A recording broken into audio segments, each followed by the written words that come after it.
here we have the radiator support, and I'm cutting it because the RBC intake manifold is pretty damn big.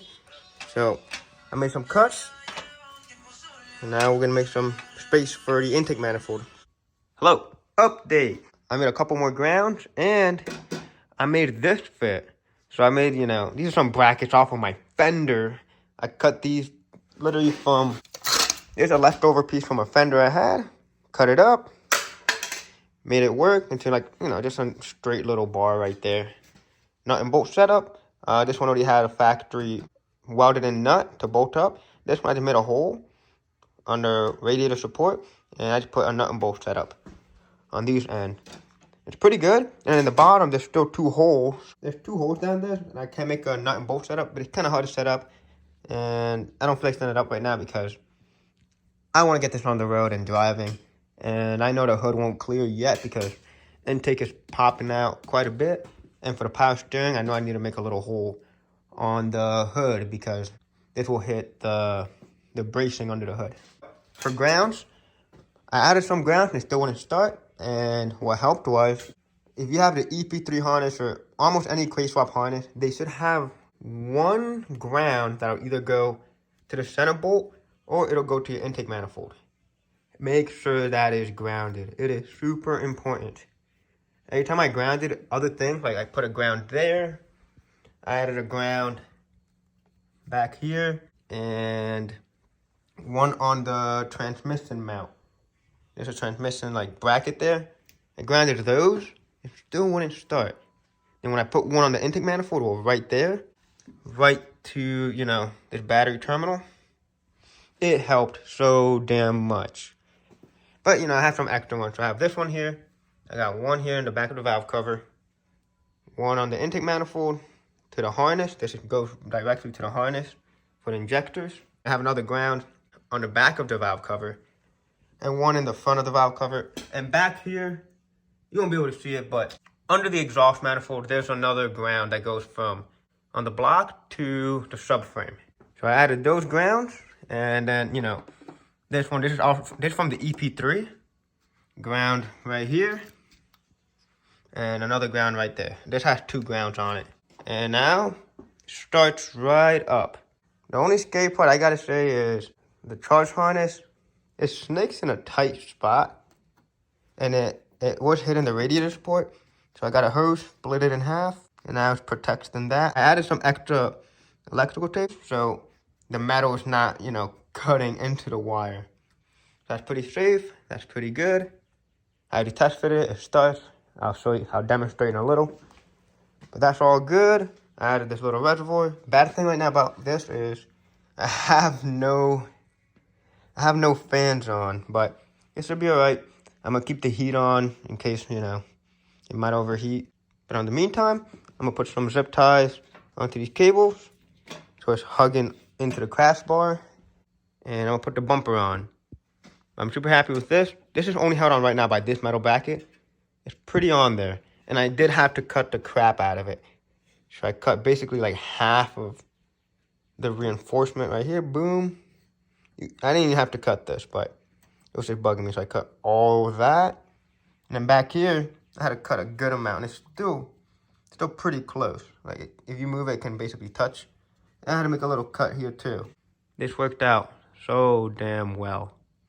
And I'm happy the battery is in the OEM location right there. And it just barely makes the intake fit. Intake is on, just, it ain't the happiest. What I'm going to do right now is put on front bumper and put on the wheel.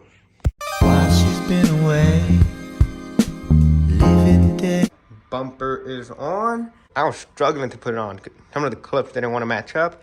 But anyways, wheel are gonna go on. Today's been tough. Wheels are on, and now for the big moment. Dropping it. At my side, simply being alive's been rough. Check it out. She's on the ground. It looks so small. I'm so used to seeing it floating and being waist level, but it's so low. This is the scariest part for me. If I ever hit a bump hard enough, there goes that oil pan. It looks so cool. Could you give it a start? Wait, make sure it's in neutral. Put this bad boy in. Starts right up. What a champ.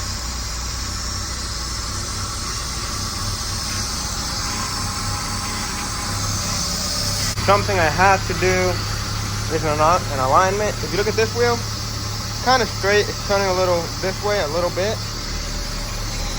You come here, it's turning a lot that way. So, got to do a little alignment, unfortunately. Oh, I forgot one little thing.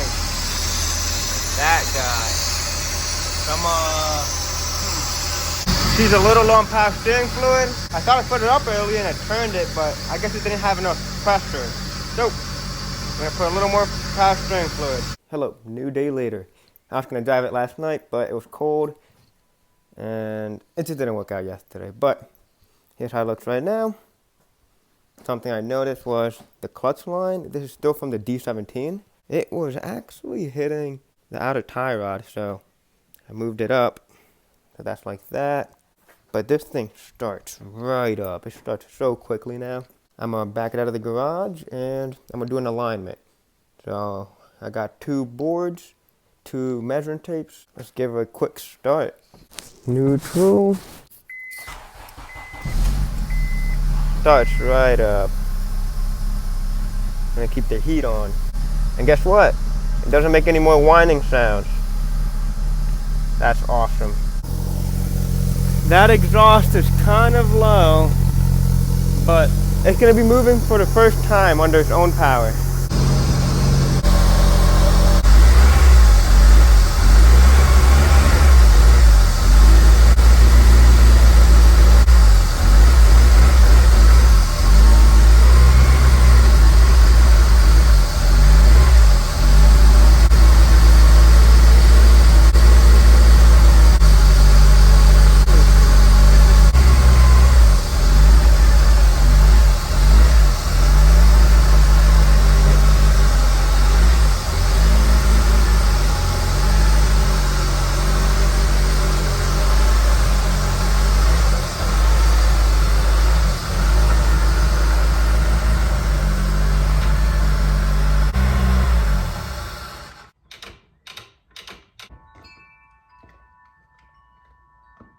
So for some reason, it would not go into gear.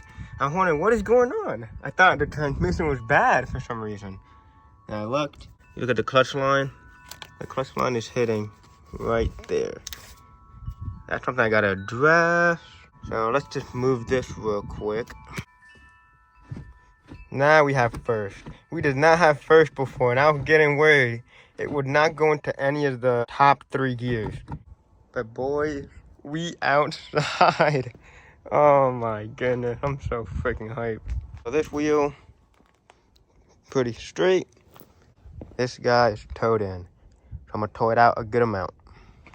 Look at this mess. I gotta clean that up. You see all the little bits from, a lot of angle grinding, welding, drilling out spot welds. A lot of work. I just made the inner tie rod go into the outer tie rods more. So now it should be towed out a little bit more. So we're gonna double check it. We got our boards, we got 2 measuring tapes. Let's see how the alignment looks. Oh yeah, also look how good it looks. The black caliper, suspension looks fresh. Nice. This is how I do my DIY alignment. So we got 2 measuring tapes. We have a board on the other side, and the measuring tapes on the other side are holding onto the board. Right here we have 68, and right here we have 68.5. So that's telling me that this wheel is tilted in because this side is a smaller number, 68. This one is 68.5, so a little bigger. So it's indicating that this wheel is towed in. So what I'm gonna have to do is jack it up and make the tie rod go in more to make this wheel tow out more. And I'm doing this by myself, by the way. On this side, I have a little nail right there. and the measuring tapes are there. Same thing to the other side. And I got my homie hammers holding it in place. Time to jack it up and tow it out some more. Here we are. I loosened the lock nut. I made a little gap. And now I'm gonna adjust the tie rod by twisting the inner tie rod and filling up that gap. Filled up that gap. No more gap. Let's put the wheel on it and see if it's 50-50. Here we have 68 1/4. And here we have a little under 68. So now it's towed out too much. Now, instead of trying to tow it out, I'm gonna tow it in a little bit. And hopefully this might be the last time. All right, boys and girls, we lift it up.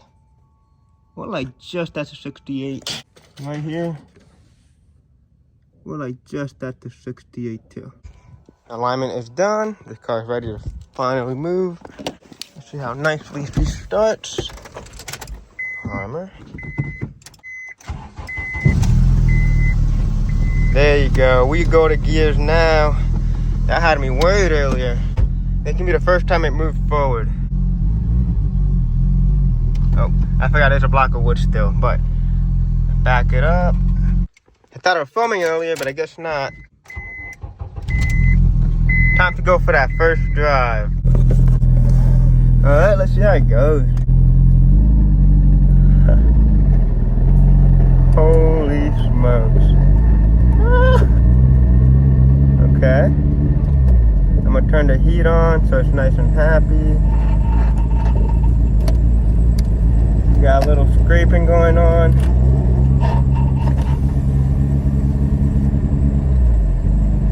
I'm in 3rd gear. Oh man. This car is ratty right now. The ECU is hanging. Alignment's not bad. Brakes, it stops. There you go. Oh, I forgot to do something. I forgot to do something kind of important, but we're moving. We're scraping. Not bad. Oh, shoot. If you let go of the throttle, it's so finicky. Going on a hill, put in first. Not bad. The clutch doesn't feel bad. 3,000 RPMs.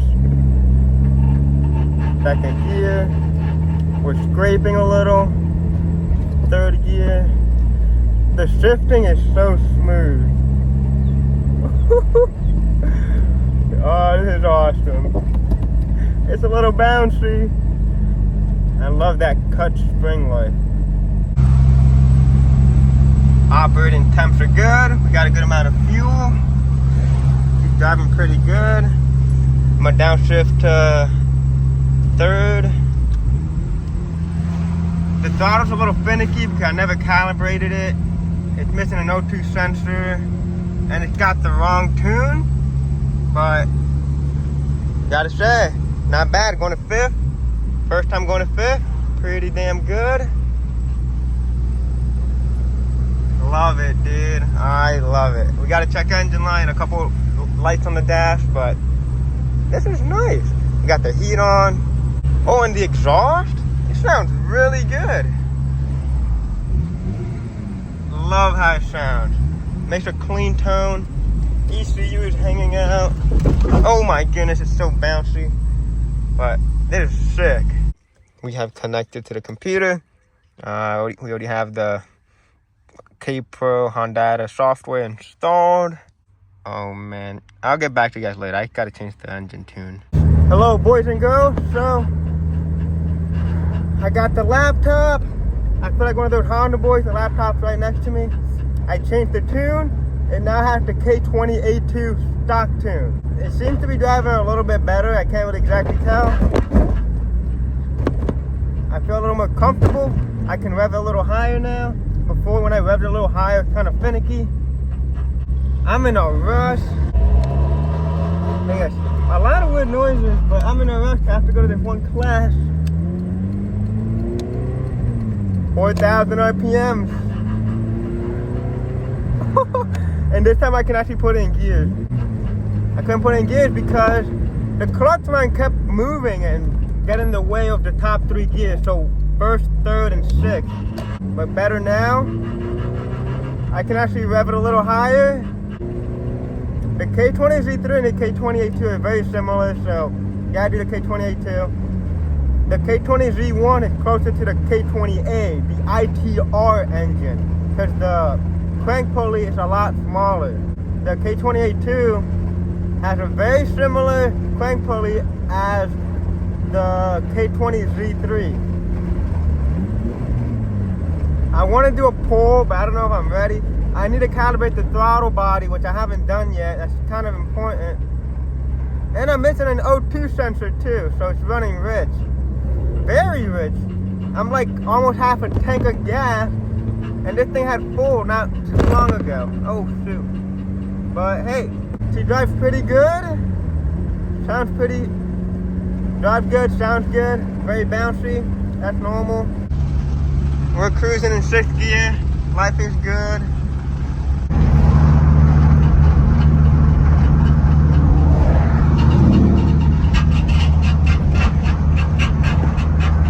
Look at that view, dude.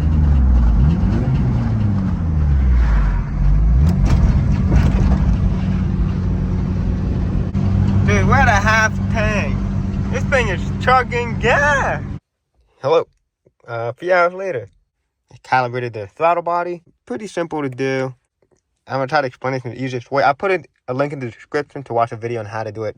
Pretty good. The guy explained it very well. But really all I did was you go to online, go to tools, then you'll download. And when you download, then you got to click on your parameters.